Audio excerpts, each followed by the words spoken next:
Oke. Selamat pagi, siang, sore, ataupun malam bagi Ibu Nilo dan juga teman-teman, dimanapun dan kapanpun Ibu dan teman-teman mengakses video presentasi yang akan kami buat pada siang hari ini. Nah, kami dari kelompok 1 akan mempresentasikan materi mengenai IQ, EQ, SQ, dan juga EQ dalam pembelajaran matematika. Sebelum memulai presentasi pada hari ini, izinkan kami memperkenalkan nama kelompok kami. Saya Kalista Mega dengan NIM 1914140040. Saya Matea Septiana Wulandari, NIM 191414041. Saya Adelia Skarningtyas dengan NIM 191414042. Saya Kristiana Lumban Raja dengan NIM 191414045. Baiklah, saya akan melanjutkan presentasi dengan membawakan materi mengenai IQ. Nah, IQ itu sendiri merupakan singkatan dari Intelligent Quotient atau yang bisa diterjemahkan menjadi kecerdasan intelijensi. Nah, teman-teman sendiri pasti sudah sering kan mendengarkan kata IQ. Mungkin juga teman-teman sudah pernah melakukan tes IQ untuk melihat seberapa tingkatan IQ yang dimiliki oleh teman-teman.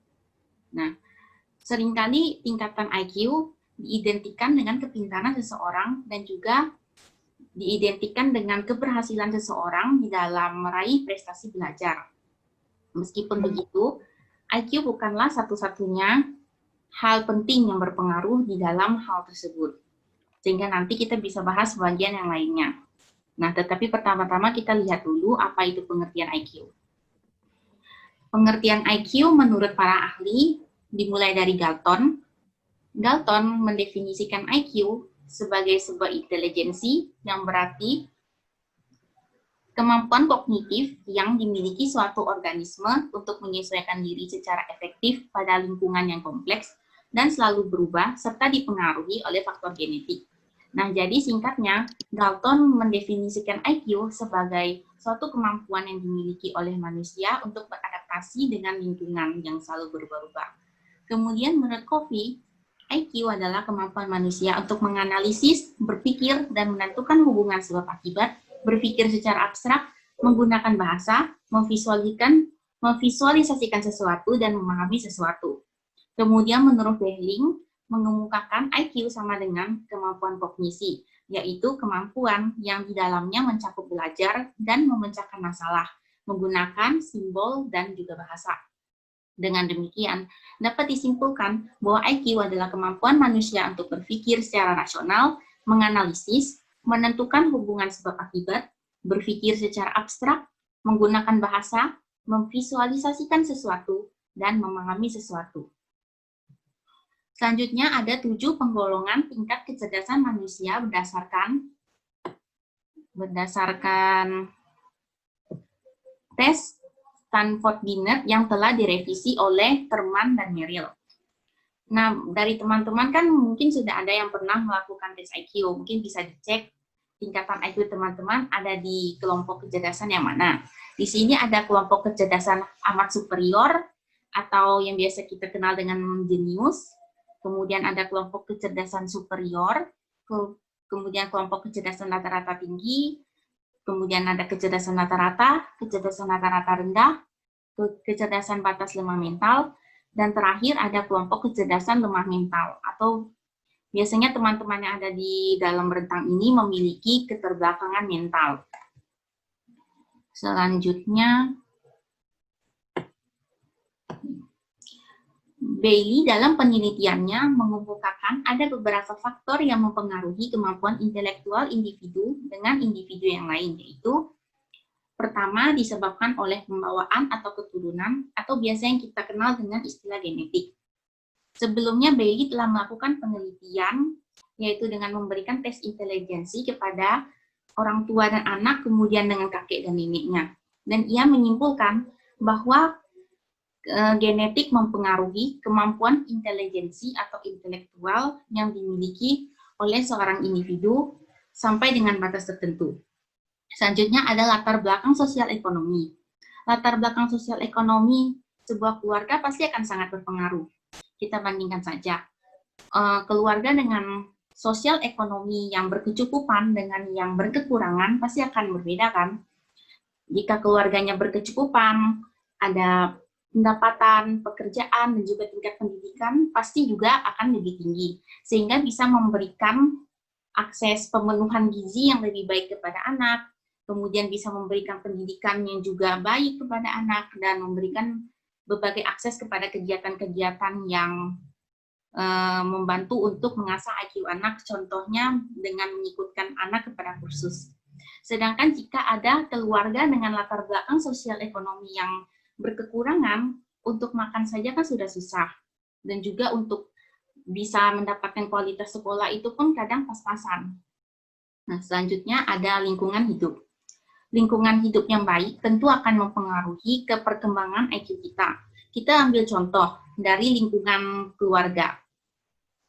Jika misalnya orang tua kita dari kita kecil membiasakan kita untuk membaca buku ataupun melakukan gaya hidup sehat dan juga mengajarkan kita bermain musik, nah tentu saja IQ kita akan lebih berkembang karena kita sudah terbiasa untuk mengasahnya dari kecil dibandingkan dengan keluarga yang mungkin memiliki beberapa permasalahan yang kurang mendukung seorang anak dalam meningkatkan IQ, misalnya kurang komunikasi antara orang tua dan juga anak. Nah, tentu akan sangat mempengaruhi lingkungan hidup tersebut. Selanjutnya ada kondisi fisik. Nah, tadi ada disinggung di latar belakang sosial ekonomi, jika kondisi gizi yang diterima oleh anak akan mempengaruhi anak. Karena IQ kan berhubungan dengan otak. Jadi, tentu saja, jika otak kita menerima asupan gizi, maka kondisi fisik kita, jika otak kita menerima asupan gizi yang lebih baik, maka otak kita juga akan bisa berkembang dengan baik. Dan juga kondisi fisik ini berhubungan dengan kesehatan dan juga pertumbuhan fisik kita. Jika pertumbuhan fisik kita terhambat, maka pertumbuhan IQ kita juga akan terhambat. Selanjutnya dengan pendidikan. Jika kita menempuh semakin banyak pendidikan, tentu saja kita akan memperoleh pengalaman intelektual yang lebih banyak, sehingga kita bisa mudah untuk beradaptasi dengan berbagai macam masalah hidup yang kita alami di kehidupan sehari-hari. Selanjutnya ada motivasi. Motivasi seseorang untuk melakukan sesuatu itu kan pasti berbeda-beda. Kita ambil contoh itu dari segi umur. Motivasi anak-anak kecil dan remaja untuk belajar kan berbeda. Misalnya anak kecil motivasinya belajar adalah untuk mencari perhatian ataupun supaya dapat hadiah dari orang tuanya. Sedangkan untuk kita remaja, misalnya motivasi kita dalam belajar adalah untuk mendapatkan prestasi di sekolah. Nah, kemudian berikut adalah beberapa cara untuk meningkatkan IQ. Kita bisa melakukan permainan yang dapat mengasah otak, contohnya puzzle, teka-teki silang, atau sudoku. Nah, permainan-permainan ini kan adalah permainan yang memaksa otak kita untuk berpikir, untuk memecahkan masalah. Sehingga secara tidak langsung IQ kita juga pasti akan semakin meningkat. Selanjutnya kita bisa belajar bermain alat musik. Karena saat kita bermain alat musik, pastinya akan mengandalkan koordinasi antara otak dan juga anggota-anggota tubuh yang lain, contohnya tangan, mulut, ataupun kaki, tergantung alat musik yang dimainkan. Selanjutnya, kita perbanyak membaca buku supaya pengetahuan dan pengalaman kita semakin bertambah banyak. Selanjutnya, melakukan pola hidup sehat seperti makan makanan bergizi.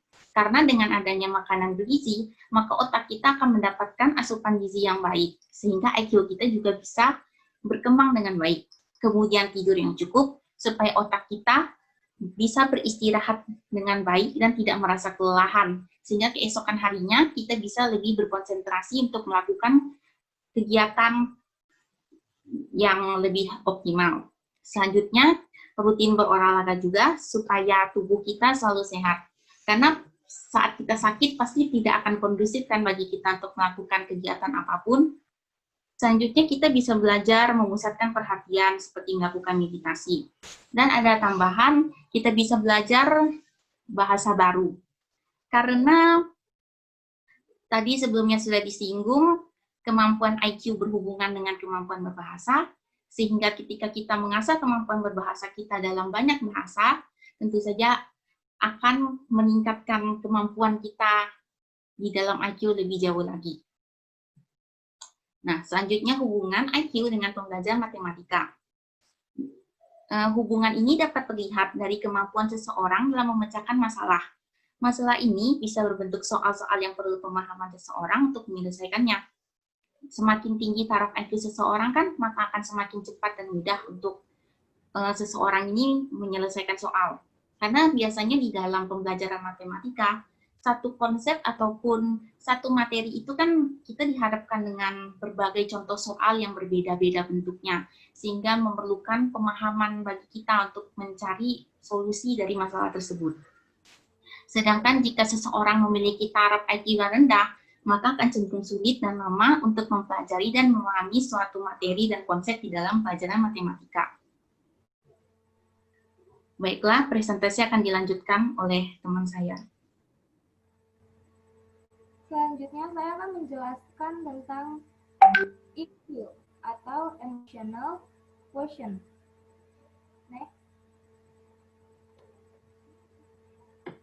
Istilah kecerdasan emosional pertama kali dilontarkan pada tahun 1990 oleh dua orang psikolog bernama Peter Salovey dan John Mayer untuk menerangkan kualitas-kualitas emosional yang tampaknya penting bagi keberhasilan seseorang.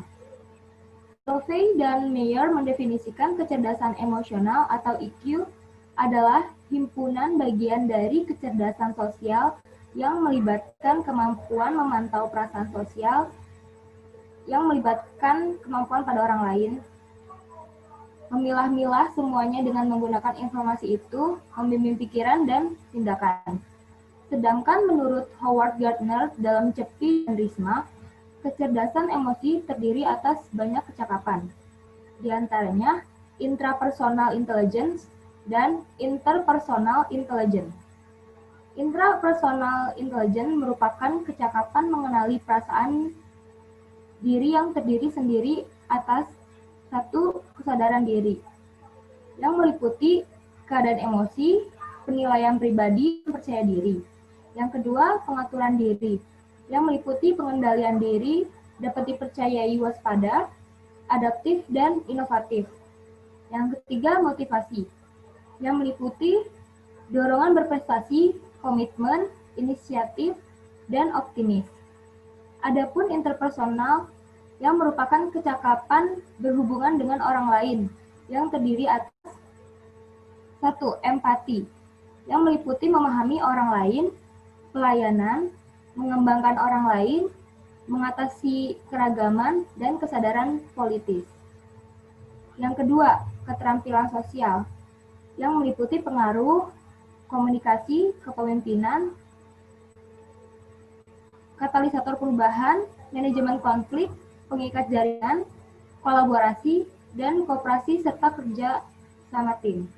Dengan demikian, dapat disimpulkan bahwa kecerdasan emosional adalah kemampuan seseorang dalam mengendalikan emosinya secara cerdas berdasarkan indikator-indikator kecerdasan emosional seperti mengenali emosi diri, mengelola dan mengontrol emosi, memotivasi diri, mengenali emosi orang lain atau empati, kemampuan untuk membina hubungan atau kerjasama dengan orang lain, serta memahami dan mengontrol emosi diri sendiri dengan orang lain secara akurat, sehingga dapat menggunakan emosi dengan baik dan mengelolanya menjadi sebuah kecerdasan yang berguna untuk hal-hal positif. Next. Selanjutnya yaitu ada faktor yang mempengaruhi EQ. Di sini ada dua faktor yang mempengaruhi EQ. Yang pertama yaitu faktor kematangan. Perkembangan intelektual menghasilkan kemampuan untuk memahami makna yang sebelumnya tidak dimengerti, memperhatikan satu rangsangan dalam jangka waktu yang lebih lama, dan memutuskan ketegangan emosi pada satu objek. Demikian pula kemampuan mengingat dan menduga mempengaruhi reaksi emosional. sehingga anak-anak menjadi reaktif terhadap rangsangan yang semula tidak dimengerti dirinya pada usia yang lebih muda. Perkembangan kelenjar endokrin penting untuk mematangkan perilaku emosional. Kelenjar adrenalin memautkan peran utama pada emosi dan peran itu berkembang pesat sampai usia 5 tahun dan melambat pada usia 5 sampai 11 tahun. Setelah itu, kelenjar ini membesar lagi pada usia 16 tahun. Faktor-faktor ini dapat dikendalikan dengan memelihara kesehatan fisik dan keseimbangan tubuh, yaitu melalui pengendalian kelenjar yang sekresinya digerakkan oleh emosi. Selanjutnya ada faktor belajar. Faktor belajar merupakan faktor yang lebih mudah dikendalikan. Dengan pengendalian pola belajar melalui lingkungan, seseorang akan mudah membina pola emosi yang positif dan menghilangkan pada emosi yang negatif sebelum berkembang menjadi kebiasaan yang tertanam kuat. Ada 5 jenis kegiatan atau metode belajar yang turut menunjang pola perkembangan emosi, yaitu yang pertama, ada belajar coba dan ralat. Hal ini melibatkan aspek reaksi. Anak akan belajar coba-coba untuk mengekspresikan emosinya dalam bentuk tingkah laku ketika pemuasan didapatkannya dan menolak bentuk perilaku ketika sedikit atau tidak ada kepuasan yang didapatnya. Yang kedua, belajar dengan cara meniru. Dengan cara mengamati hal-hal yang membangkitkan emosi pada orang lain, biasanya anak-anak bereaksi dengan emosi dan metode ekspresi yang sama dengan orang-orang yang diamati. Yang ketiga, belajar dengan identifikasi, yaitu menirukan reaksi emosional orang lain. Metode ini dilakukan karena kekaguman kepada orang lain yang mempunyai ikatan emosional yang kuat dengan serta motivasi untuk menirukan orang yang dikagumi. Yang keempat, belajar melalui pengkondisian, yang berarti belajar dengan cara asosiasi. Dalam metode ini, objek dan situasi pada mulanya gagal memancing reaksi emosional, kemudian berhasil dengan cara asosiasi. Metode ini berhubungan dengan aspek rangsangan. Yang kelima, pelatihan. Belajar di bawah bimbingan pengawasan kepada anak diajarkan cara bereaksi, bagaimana menerima atau menolak jika sesuatu emosi terangsang. Next.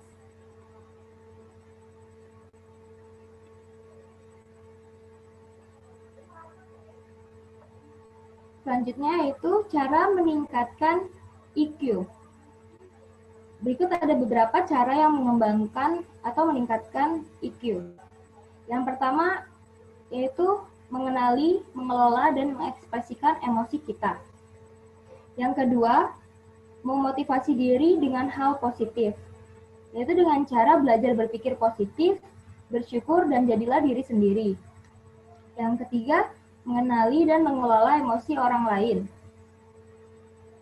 Yang keempat, membuka pikiran dan introspeksi diri.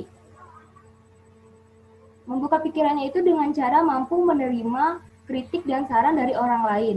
Sedangkan introspeksi diri dengan cara merenungkan bagaimana emosi Anda atau kita selama kita berhadapan dengan orang lain. Yang kelima, mengasah empati terhadap orang lain. Dan yang terakhir, belajar berhubungan dengan orang lain dengan cara menerima orang baru yang bertemu dengan kita. Next. Selanjutnya itu hubungan EQ dengan pembelajaran matematika. Dapat dilihat dari siswa yang cerdas secara emosi memiliki kemampuan memotivasi diri dengan baik. Bisa mengendalikan emosinya sehingga mampu memusatkan perhatiannya terhadap pelajaran matematika. Atensi yang tinggi sangat dibutuhkan siswa untuk memahami materi matematika yang kompleks dan umumnya berkenaan dengan ide-ide abstrak yang tersusun secara sistematis serta membutuhkan kegiatan mental yang tinggi. Selanjutnya akan dilanjutkan oleh teman saya. Baik, selanjutnya saya akan menjelaskan mengenai SQ atau Spiritual Quotient.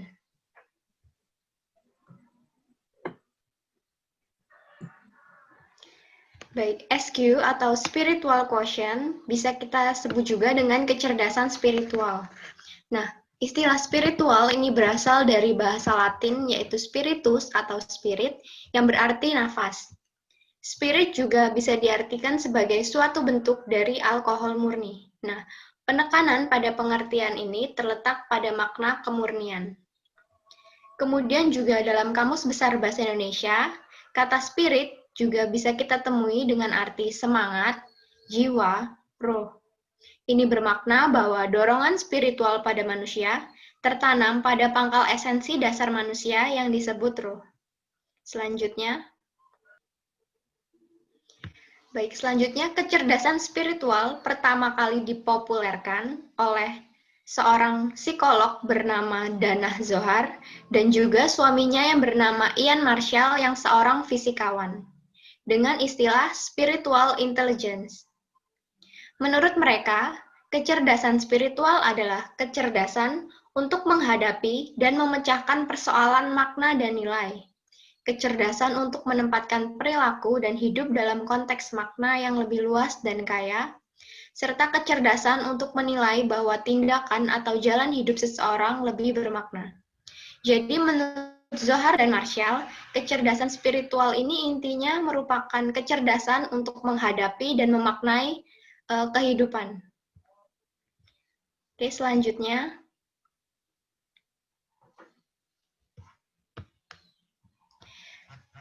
Kecerdasan spiritual atau SQ tadi dapat juga kita artikan sebagai kemampuan seseorang untuk mengerti dan memberi makna pada apa yang dihadapi dalam kehidupan, sehingga seseorang akan memiliki fleksibilitas dalam menghadapi persoalan di masyarakat.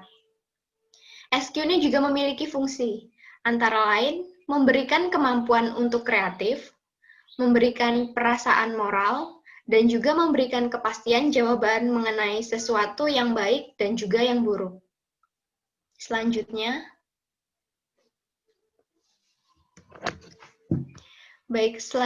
ada 5 tanda umum yang utama untuk seseorang yang memiliki SQ yang tinggi. Yang pertama, selalu ingin berbuat baik dan memberi makna kehidupan. Di sini jelas artinya bahwa orang yang memiliki SQ yang tinggi umumnya ingin selalu untuk berbuat baik dan selalu berusaha untuk memaknai hidupnya. Kemudian yang kedua, tidak sombong tetapi rendah hati. Di sini juga jelas bahwa artinya orang yang memiliki SQ yang tinggi cenderung bersikap rendah hati. Kemudian yang ketiga, humanistik dan menghargai semua orang, agama apapun yang dianut. Jadi, orang yang memiliki SQ yang tinggi merupakan orang yang umumnya adalah humanis dan juga dapat menghargai semua orang dan tidak memandang perbedaan di antara mereka. Kemudian yang keempat, memiliki empati tinggi terhadap orang lain. Jadi, orang dengan SQ tinggi umumnya memiliki empati yang besar terhadap orang di sekitarnya. Kemudian yang terakhir, selalu bersyukur apapun kapasitas yang dimilikinya. Di sini jelas artinya bahwa dalam hidup, kapasitas orang itu berbeda-beda. Nah, orang yang memiliki SQ yang tinggi cenderung selalu mensyukuri kapasitas apapun yang dimilikinya. Baik, selanjutnya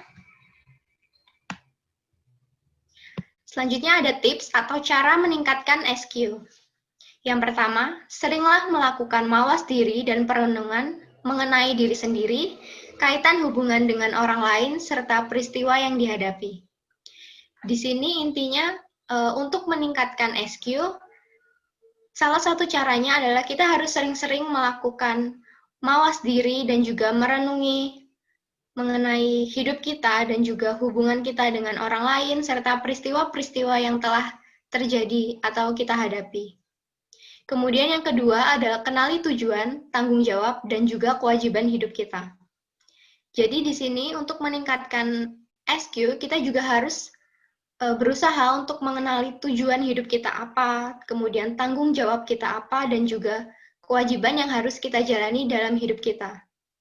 Kemudian yang ketiga, tumbuhkan kepedulian, kasih sayang, dan kedamaian. Di sini jelas bahwa untuk meningkatkan SQ, kita juga harus menumbuhkan rasa peduli kita terhadap orang lain dan juga kasih sayang serta kedamaian. Selanjutnya yang keempat, ambil hikmah dari segala perubahan di dalam kehidupan sebagai jalan untuk meningkatkan mutu kehidupan. Jadi dalam kehidupan pasti selalu ada perubahan. Nah, dari perubahan-perubahan ini, kita kiranya harus bisa untuk mengambil hikmah apa dari yang perubahan yang kita alami itu, sehingga kedepannya kita dapat meningkatkan mutu kehidupan kita. Kemudian yang kelima, kembangkan tim kerja dan kemitraan yang saling asah, asih, asuh.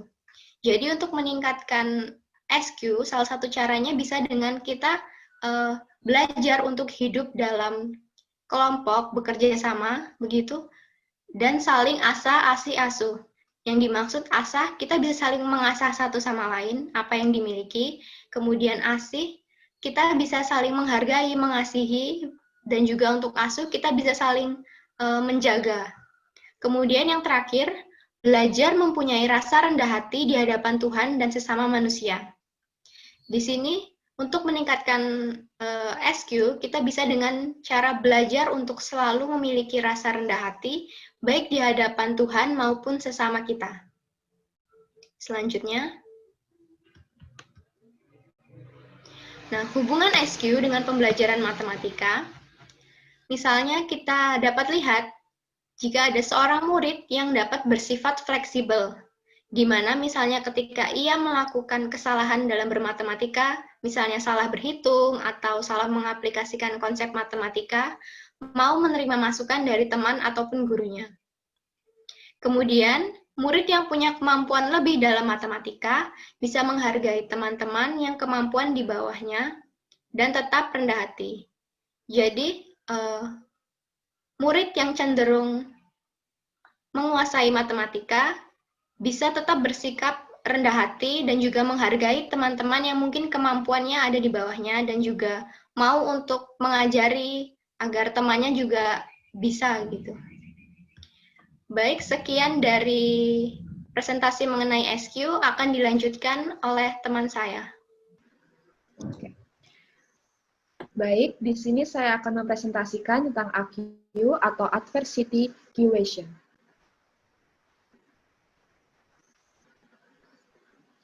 Pengertian AQ menurut para ahli. Menurut Schultz pada tahun 2005, membagi pengertian AQ ke dalam 3 bagian, yaitu yang pertama, AQ adalah suatu kerangka baru dalam memahami dan meningkatkan semua segi kesuksesan. Yang kedua, AQ merupakan suatu ukuran untuk mengetahui respon individu terhadap kesulitan. Ketiga, AQ merupakan serangkaian peralatan yang memiliki dasar ilmiah untuk memperbaiki respon individu terhadap kesulitan. Maka, dapat disimpulkan bahwa AQ merupakan suatu kemampuan yang dimiliki individu untuk merespon, menghadapi, dan mengatasi serta mengubah tantangan atau hambatan yang dihadapi menjadi sebuah peluang keberhasilan mencapai tujuan melalui kemampuan berpikir, mengelola, dan mengarahkan tindakan yang membentuk suatu pola tanggapan kognitif dan perilaku atas stimulus peristiwa-peristiwa dalam kehidupan yang merupakan tantangan atau kesulitan. Selanjutnya, AQ dibagi menjadi 3 tipe. Yang pertama ada quitters atau AQ rendah, campers atau AQ sedang, dan yang ketiga ada climbers atau AQ tinggi.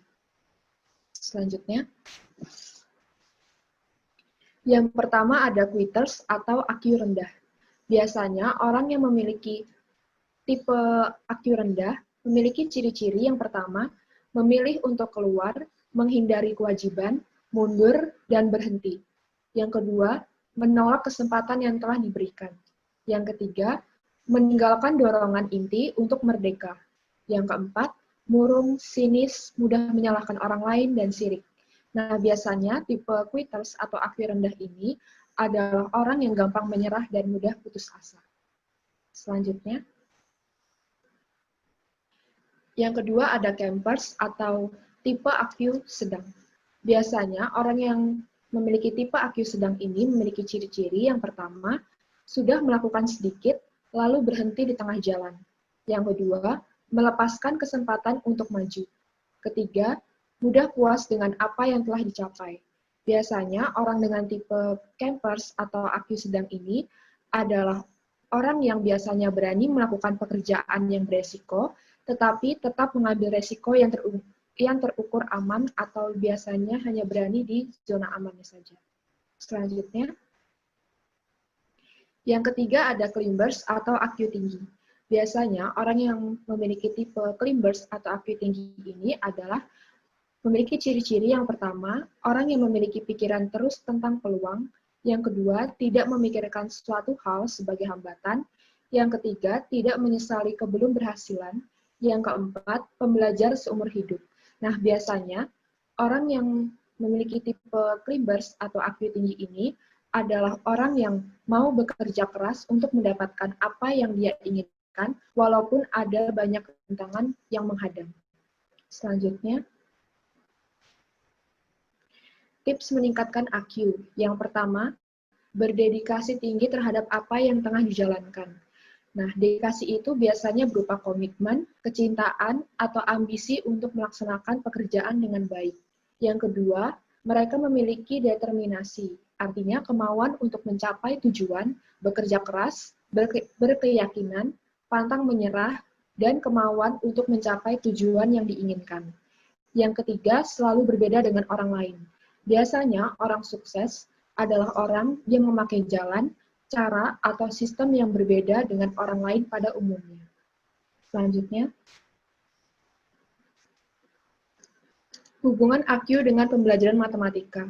Hubungan pembelajaran matematika dengan IQ dapat terlihat dari bagaimana seorang siswa bisa berdedikasi dan berkomitmen dalam memecahkan soal-soal sulit matematika, sehingga terlihat sebaik apa seseorang dalam bertahan mengatasi kesulitan. Selanjutnya, dan sekian presentasi dari kelompok kami. Jika ada teman-teman yang ingin bertanya, bisa bertanya di forum. Sekian dan terima kasih.